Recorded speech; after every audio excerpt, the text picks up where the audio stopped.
میں ہوں عاشر انجم، گواہی ٹی وی کے لاہور اسٹوڈیو کی جانب سے خوش آمدید۔ آپ دیکھ رہے ہیں پروگرام زندگی کی باتیں طارق وارث کے ساتھ۔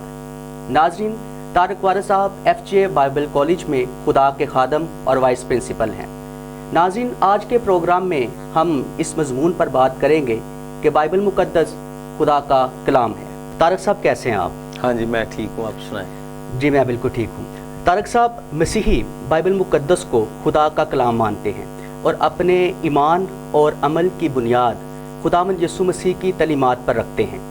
مسیحی بائبل مقدس کو خدا کا کلام کیوں مانتے ہیں؟ ہاں، یہ بڑا اہم اور ضروری سوال ہے جس پر بات کی جانی چاہیے۔ ہر مذہب کی کوئی نہ کوئی مقدس کتاب ہوتی ہے۔ مسیحی مذہب کی مقدس کتاب کا نام بائبل مقدس ہے۔ لفظ بائبل یونانی زبان کا لفظ ہے ببلیا، یہ اس سے نکلا ہے، اور ببلیا کا مطلب ہے کتابیں۔ جب ہم کہتے ہیں بائبل مقدس، تو اس کا مطلب ہے مقدس کتابیں۔ بائبل مقدس ایک سینس میں صرف ایک کتاب نہیں ہے، بلکہ یہ 66 مقدس کتابوں کا مجموعہ ہے، جسے ہم پھر بائبل مقدس کہتے ہیں، یعنی کہ پاک کتب۔ اور ایک اور دلچسپ بات یہ ہے کہ کچھ علماء بائبل کو منی لائبریری کہتے ہیں، ایک چھوٹی لائبریری جو 66 کتب پر مشتمل ہے اور جس کے ذریعے سے خدا نے اپنی مرضی بنی نوع انسان پر ظاہر کی ہے۔ آج اس پروگرام میں ہم 5 وجوہات پر غور کریں گے کہ کیوں مسیحی لوگ بائبل مقدس کو خدا کا کلام مانتے ہیں اور اسے مسیحی ایمان اور عمل کی بنیاد قرار دیتے ہیں۔ اس میں جو پہلی بنیادی وجہ ہے وہ یہ ہے کہ بائبل مقدس مسیحیوں کے لیے خدا کے مکاشفے کا ذریعہ ہے۔ بائبل مقدس اس دنیا میں ہمارے لیے خدا کے مکاشفے کا ذریعہ ہے۔ Bible is the source of God's revelation to humanity۔ وہ کیسے؟ لفظ مکاشفہ اکثر اوقات لوگ سمجھتے ہیں کہ اس کا مطلب ہے بھید، راز، لیکن در حقیقت لفظ مکاشفہ کا مطلب بھید یا راز نہیں ہے، بلکہ ناظرین، لفظ مکاشفہ کا مطلب بھید یا راز کے الٹ ہے۔ مکاشفہ اردو زبان میں لفظ انکشاف کرنا سے تعلق رکھتا ہے یا کشف کرنا سے تعلق رکھتا ہے، جس کا مطلب ہے ظاہر کرنا، بے نقاب کرنا۔ یونانی زبان میں بھی مکاشفہ کے لیے لفظ اپوکلپسس استعمال ہوا ہے، جس کا مطلب ہے کسی ڈھکی ہوئی چیز کو بے نقاب کرنا، کسی پوشیدہ چیز پر سے پردہ ہٹانا، کسی خفیہ بات کو عیاں کرنا یعنی ظاہر کرنا۔ مکاشفہ ایسا عمل ہے جس میں خدا بھید کی باتوں کو اور اپنی سچائیوں کو اپنے لوگوں پر ظاہر کرتا ہے، تاکہ وہ خدا کی ذات کا تجربہ کر سکیں، خدا کی قدرت کا تجربہ کر سکیں، وہ خدا کی پہچان میں ترقی کر سکیں اور خدا کے علم میں آگے بڑھ سکیں۔ آپ دیکھیں، جب ہم مکاشفہ یا ریولیشن لفظ استعمال کرتے ہیں، اور یہاں میں جب لفظ مکاشفہ استعمال کر رہا ہوں تو میں بائبل مقدس کی آخری کتاب مکاشفہ کی کتاب کی بات نہیں کر رہا، بلکہ میں یہ کہہ رہا ہوں کہ بائبل خدا کا مکاشفہ ہے، جس سے مراد یہ ہے کہ بائبل مقدس کے وسیلے سے خدا نے خود کو ہم پر ظاہر کیا ہے۔ اگر آپ زبور 19 پڑھیں تو اس کی پہلی آیت میں لکھا ہے آسمان خدا کا جلال ظاہر کرتا ہے اور فضا اس کی دستکاری دکھاتی ہے. یعنی جب ہم آسمان کو دیکھتے ہیں تو اس سے ہمیں خدا کی شان و شوکت اور اس کی تخلیقی قدرت کا پتہ چلتا ہے. اور جب ہم فضا پر نظر دوڑاتے ہیں تو ہمیں پتہ چلتا ہے کہ یہ خدا کی دستکاری یعنی خدا کے اپنے ہاتھ سے کیا گیا کام ہے. اس کے بعد اگر آپ رومیوں کی کلیسیا کے نام مقدس پولس رسول کا خط دیکھیں تو یہ رومیوں پہلا باب اور 20ویں آیت میں لکھا ہے کیونکہ اس کی یعنی خدا کی اندیکھی صفتیں یعنی اس کی ازلی قدرت اور اس کی الوہیت دنیا کی پیدائش کے وقت سے بنائی ہوئی چیزوں کے ذریعے سے معلوم ہو کر صاف نظر آتی ہیں. خدا کی قدرت ہمیں کیسے نظر آتی ہے؟ خدا کی الوہیت یعنی اس کا خدا ہونا ہمیں کیسے نظر آتا ہے؟ جب ہم دنیا میں وہ چیزیں جو خدا نے بنائی ہیں ان پر نظر کرتے ہیں. جب ہم آسمان کو دیکھتے ہیں، زمین کو دیکھتے ہیں، پہاڑوں اور وادیوں پر نظر دوڑاتے ہیں، سمندروں اور دریاؤں پر غور کرتے ہیں، اور جب ہم ستاروں اور سیاروں اور کہکشاؤں کے بارے میں سوچ بچار کرتے ہیں، یا سائنسدانوں نے یہ بتایا ہے کہ جس دنیا میں ہم رہتے ہیں ایک ہی وقت میں یہ دنیا اور اس کا نظام نہایت پیچیدہ ہے. It is highly complex. لیکن اس کے ساتھ ساتھ ہی وہ بتاتے ہیں کہ it is very well integrated, کہ اس پیچیدہ نظام میں ربط بھی موجود ہے، ہم آہنگی بھی موجود ہے. ایک ہی وقت میں زمین و آسمان کا نظام پیچیدہ ہے مگر اس کے ساتھ ساتھ مربوط بھی ہے. اب کون ہے جس نے اس کائنات کی پیچیدگی میں ربط اور ہم آہنگی قائم کی ہوئی ہے؟ بائبل مقدس ہم پر یہ ظاہر کرتی ہے کہ یہ قادر مطلق خدا کی ذات ہے جس نے اپنی قدرت کے کلام سے نہ صرف زمین و آسمان کو بنایا ہے بلکہ انہیں قائم بھی رکھے ہوئے ہیں. ایک ہم کہتے ہیں مکاشفہ عام. خدا جب اپنے تخلیقی کام زمین و آسمان کے ذریعے سے اپنے آپ کو دنیا پر ظاہر کرتا ہے تو اس کو ہم کہتے ہیں جنرل ریولیشن. اس کا مطلب ہے خدا کا مکاشفہ عام جو بنی نوع انسان کو رفتہ رفتہ ملتا رہا. پھر خدا نے صرف مکاشفہ عام ہی نہیں دیا بلکہ خدا نے مکاشفہ خاص بھی دیا. Special revelation of God. مکاشفہ خاص سے کیا مراد ہے؟ یسوع المسیح کی صورت میں خدا کا انسان بن کر ہمارے درمیان آنا اور رہنا. خداوند یسوع المسیح کے تجسم کی صورت میں آپ کے جسم کی صورت اختیار کرنے، انسان بننے، آدمی بننے کی صورت میں خدا کا جو ظہور ہمیں ملا اسے ہم کہتے ہیں خدا کا مکاشفہ خاص. اب یہ جو خدا کا مکاشفہ عام ہے کہ اس نے اپنے آپ کو اپنی مخلوقات کے ذریعے سے ظاہر کیا ہے، اس نے اپنے آپ کو اس نے اپنے آپ کو تاریخ کے عظیم واقعات کے ذریعے سے ظاہر کیا ہے، اور پھر اس نے اپنے مکاشفہ خاص یعنی یسوع مسیح کی صورت میں خود کو ہم پر ظاہر کیا ہے. کون سی کتاب ہے جو ان باتوں کی گواہی دیتی ہے؟ بائبل مقدس. ہاں جی. تو اس لیے ہم کہتے ہیں کہ بائبل بھی خدا کے مکاشفے کا ذریعہ ہے. اس سے مراد یہ ہے کہ بائبل مقدس کے ذریعے سے خدا کے تحریری کلام کے ذریعے سے ہم پر یہ ظاہر ہو جاتا ہے کہ ان مخلوقات کا خالق اور مالک، انہیں پیدا کرنے اور سنبھالنے والا خدا بائبل کا خدا ہے.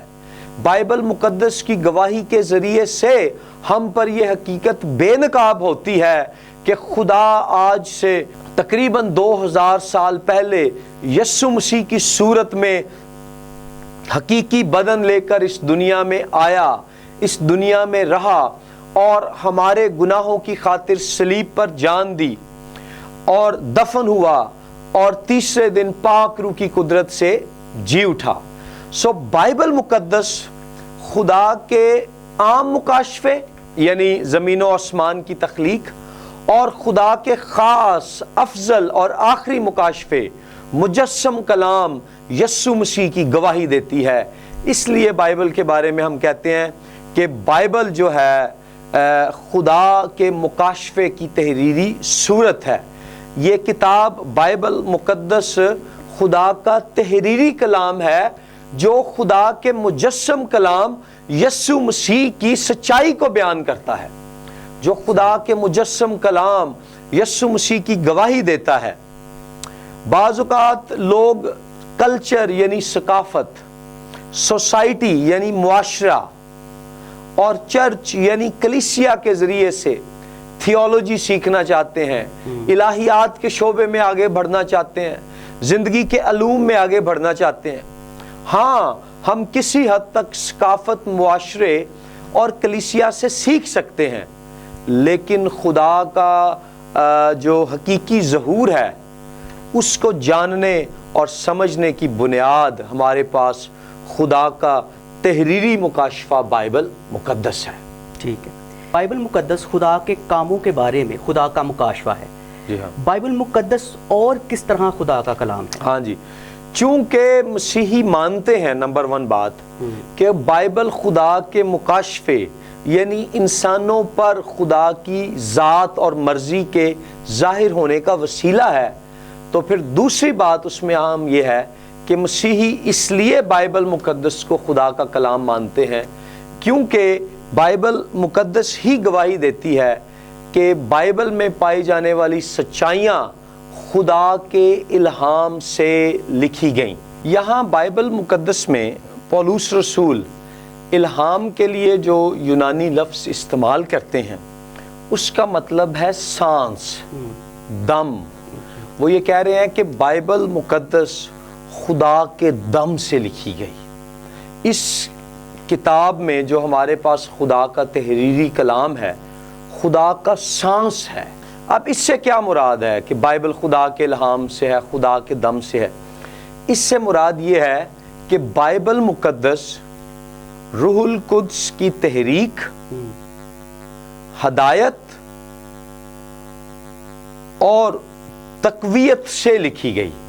خدا کے پاک روح نے لوگوں کو ابھارا، پھر انہیں رہنمائی دی اور پھر انہیں توفیق بخشی کہ وہ اس کلام کو لکھیں، اور پھر یہ کہ اس کلام بائبل میں الہی تاثیر، ڈیوائن انفلوئنس جو ہے وہ سمویا ہوا ہے۔ بائبل مقدس خدا کا کلام ہے، لیکن اس کو لکھنے کے لیے خدا نے انسانی مصنفین کو استعمال کیا۔ انسانوں نے اپنی زبان میں خدا کی باتیں لکھی، انہوں نے دیانتداری سے خدا کے مکاشفے کو ریکارڈ کیا۔ ایک طرف تو بائبل مقدس مخصوص تاریخی اور ثقافتی حالات میں لکھی گئی، اس کے لکھنے والوں نے اپنی ادبی صلاحیتوں کے مطابق اپنے زمانے کی زبان میں اس کو لکھا، لیکن اس عمل میں خدا کا پاک روح ان کی رہنمائی کر رہا تھا اور خدا کا اختیار اور اس کی قدرت شامل تھی۔ اس لیے ہم کہتے ہیں کہ بائبل خدا کا الہامی کلام ہے کیونکہ اس میں خدا کے روح کی چاشنی سرایت کی ہوئی ہے۔ طارق صاحب، آپ نے بتایا کہ کلام مقدس جو ہے وہ خدا کے کاموں کا الہی، خدا کے کاموں کا مکاشفہ ہے، پھر بائبل مقدس خدا کا الہام ہے، خدا کا دم ہے، پاک روح کی تحریک اور رہنمائی سے لکھا گیا۔ اس کے علاوہ کس طرح سے ہم اور بہتر طور پر یہ جان سکتے ہیں کہ یہ خدا کا ہی کلام ہے؟ ہاں جی، ایک تو ہم نے دیکھا کہ بائبل مقدس خدا کے مکاشفے کا ذریعہ ہے، دوسرا ہم نے یہ بھی دیکھا کہ بائبل مقدس جو ہے وہ خدا کا الہامی کلام ہے، تیسری جو کلام پاک کی خوبی ہے وہ یہ ہے کہ بائبل مقدس میں کامل خوشخبری ہے. خوشخبری. ہاں، اب سوال یہ پیدا ہوتا ہے کہ خوشخبری کیا ہے؟ یونانی زبان میں اس کو کہتے ہیں اوانگلیون، اور اردو میں ایک اور بھی لفظ استعمال کرتے ہیں انجیل. بائبل مقدس میں خدا کی خوشخبری ہے. پہلا کرنتھیوں باب نمبر 15، اگر آپ آیات 1 تا 4 پڑھیں تو وہاں پر لکھا ہے کہ خوشخبری یہ ہے کہ مسیح کتاب مقدس کے مطابق ہمارے گناہوں کے لیے موا، صحیح، دفن ہوا اور تیسرے دن کتاب مقدس کے مطابق جی اٹھا.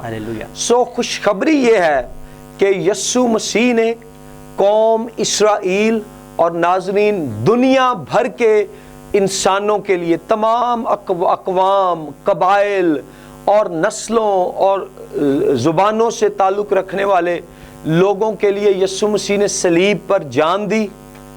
وہ مر گیا، وہ دفن ہوا، تیسرے دن مردوں میں سے جی اٹھا، آسمان پر چڑھ گیا، خدا قادر مطلق باپ کی دائنی طرف بیٹھا ہے اور وہاں سے ہمارے لیے واپس آئے گا. یہ ہے خوشخبری. سو یسوع مسیح کی موت اور جی اٹھنا خوشخبری کا دل ہے. لیکن کہاں ہمیں اس خوشخبری کے واقعات کا پتہ چلتا ہے؟ کون سی کتاب ہے جس کو جب آپ پڑھتے ہیں تو آپ کو اس خوشخبری کا بیان ملتا ہے؟ بائبل مقدس. جی ہاں، بائبل مقدس. اس لیے ہم کہتے ہیں کہ بائبل مقدس خدا کا ایسا مکاشفے سے بھرا ہوا الہامی کلام ہے جس میں خدا کی کامل خوشخبری دنیا کے گمراہ اور بھٹکے ہوئے انسانوں کے لیے پائی جاتی ہے. اور بائبل مقدس جسے ہم کتاب مقدس بھی کہتے ہیں، اس میں نہ صرف خوشخبری کا بیان ہے بلکہ یہ ہمیں اس خوشخبری کا الہیاتی پس منظر، تھیولوجیکل بیک گراؤنڈ بھی دیتی ہے جو ہمیں پرانے عہد نامے میں ملتا ہے. پھر بائبل مقدس مسیح کی خوشخبری سے جڑی ہوئی مستقبل کی امید بھی فراہم کرتی ہے کہ وہ یسوع جو ہمارے لیے آیا، موا، دفن ہوا، تیسرے دن مردوں میں سے زندہ ہوا، آسمان پر چلا گیا، وہ ایک دن واپس آئے گا. سو ایک وجہ کیوں ہم یہ مانتے ہیں کہ بائبل خدا کا مقدس کلام ہے، کیونکہ یہ کتاب ہمیں خدا کے مخلصی اور نجات کے منصوبے کی کامل سمجھ اور بصیرت فراہم کرتی ہے. ٹھیک ہے. بائبل مقدس کے اندر کامل خوشخبری پائی جاتی ہے. اور کون سی ایسی باتیں ہیں جن سے یہ پتہ چلتا ہے کہ بائبل مقدس خدا کا الہی کلام ہے؟ ہاں جی، خدا کے مکاشفے کا ذریعہ ہونے کی وجہ سے، خدا کا الہامی کلام ہونے کے باعث، اور انسانوں تک تحریری صورت میں کامل خوشخبری پہنچانے کی وجہ سے بائبل مقدس خدا کا حتمی، الٹیمیٹ، فائنل اور با اختیار کلام ہے، اتھارٹیٹیو ورڈ آف گاڈ. مسیحیوں کے لیے ایمان، جس سے مراد ہے عقیدہ، اور زندگی یعنی عمل. عقیدے اور عمل، ایمان اور زندگی کے معاملے میں بائبل کی تعلیمات کو ناظرین حتمی اختیار حاصل ہے. اس اختیار کی وجہ یہ ہے ناظرین کہ بائبل مقدس روح القدس کے الہام سے لکھی گئی، اور یسوع المسیح میں خدا نے جو شخصی مکاشفہ انسانیت کو دیا، خدا نے جو شخصی ظہور انسانیت کو دیا، بائبل اس کی گواہی دیتی ہے. سو پاک روح کے الہام سے لکھے جانے کے باعث اور خدا کے یسوع مسیح میں ظاہر ہونے کی گواہی دینے کی وجہ سے بائبل کو حتمی اختیار حاصل ہے. اور اگر آپ دیکھیں متی رسول کی انجیل 4 باب اور 10 آیت، تو وہاں پر یسوع مسیح نے جو خدائے مجسم ہے لیکن انسان بن کر دنیا میں زندگی گزار رہا ہے، اس نے بھی خود کو کتاب مقدس یعنی پرانے عہد نامے کے اختیار کے تابع کیا. پھر اس سے ہم سیکھتے کیا ہیں؟ ہم سیکھتے ہیں کہ یسوع مسیح کا خود کو کتاب مقدس کے تابع کرنا اس بات کو ثابت کرتا ہے کہ کتاب مقدس کے اندر خدا کا اختیار ہے. یہ خدا کا با اختیار کلام ہے، اس کا حتمی اختیار اس کو پھر یہ جواز فراہم کرتا ہے کہ روحانی اور اخلاقی معاملات میں لامحدود خدا کے اختیار کو سمجھنے کے لیے ہمیں کلام الہی کی رہنمائی کی ضرورت ہے۔ طارق صاحب، دنیا کے اندر سب سے زیادہ چھپنے والی، بکنے والی، پڑھی جانے والی کتاب جو ہے وہ بائبل مقدس ہے، لیکن یہ بات بھی سچ ہے کہ بائبل مقدس کے اوپر سب سے زیادہ اعتراضات بھی کیے جاتے ہیں، اور سب سے بڑا جو اعتراض کیا جاتا ہے بائبل مقدس پر وہ یہ کیا جاتا ہے کہ یہ تبدیل ہو گئی ہے۔ کیا ایسا ممکن ہے؟ نہیں، ایسا ممکن نہیں ہے کہ بائبل کو اس طرح سے تبدیل کر دیا گیا ہو کہ اب اس میں خدا کی سچائیاں موجود نہیں رہیں اور انسانوں کے خیالات گھس آئے ہیں۔ یہ درست نہیں ہے۔ بائبل مقدس خدا کا لا خطا کلام ہے، انفیلیبل ورڈ آف گاڈ۔ لا خطا ہونے سے مراد یہ ہے کہ بائبل کسی طور سے بھی ہمیں گمراہ نہیں کرتی، یہ ہمیں دھوکہ نہیں دیتی۔ صحیح۔ اس کے برعکس یہ کتاب مکمل طور پر قابل اعتماد اور قابل بھروسہ اور قابل انحصار ہے۔ کتاب مقدس خدا کی شخصی گواہی دیتی ہے، یہ ہمیں گمراہی کی بجائے سچائی کی راہ دکھاتی ہے۔ یہ خدا کا سچا کلام ہے جس میں ایمان اور عمل کے لیے درست تعلیم بخشی گئی ہے۔ انسانی تجربہ غلط ثابت ہو سکتا ہے، انسانی ثقافت بگاڑ کا شکار ہو سکتی ہے، انسانی عقل گناہ کی قوت کے تحت آلودہ ہو سکتی ہے، لیکن بائبل خدا کے لا خطا کلام کے طور پر آج بھی قائم ہے۔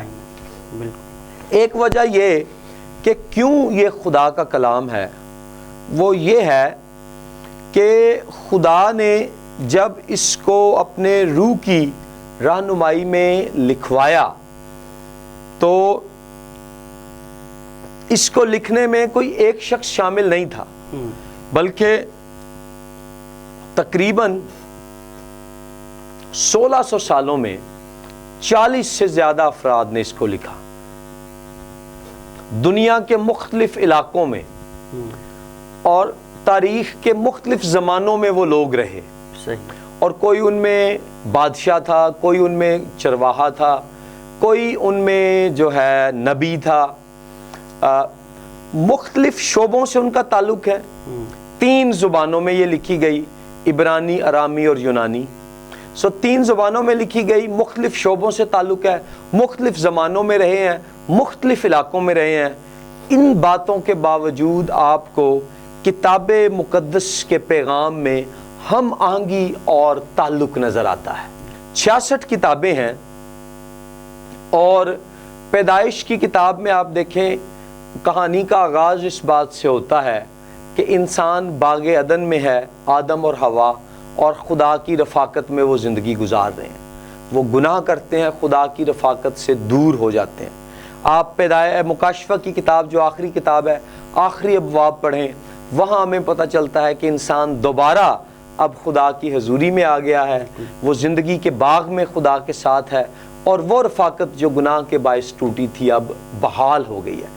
اتنے سالوں میں اتنے مختلف لوگوں کے ذریعے سے لکھے جانے کے باوجود آپ دیکھتے ہیں کہ بائبل کا پیغام کس قدر ہم آہنگی اور ربط پر مبنی ہے۔ طارق صاحب، آپ کا بہت شکریہ۔ ناظرین، آنے والے دنوں میں ہم ایک پورا پروگرام اس بات پر کریں گے کہ بائبل مقدس جو ہے وہ خدا کا لا تبدیل کلام ہے اور کبھی بھی یہ تبدیل نہیں ہو سکتا۔ ناظرین، اگر زندگی کے کسی پہلو سے متعلق آپ کے پاس کوئی بھی سوال موجود ہے تو آپ سکرین پر دیے گئے نمبرز پر یا پھر ای میل ایڈریس پر ہم سے رابطہ کر سکتے ہیں۔ اس کے علاوہ پروگرام کے فیڈ بیک کے لیے بھی آپ انہی نمبر پر ہم سے رابطہ کر سکتے ہیں۔ خداوند آپ کو برکت دے۔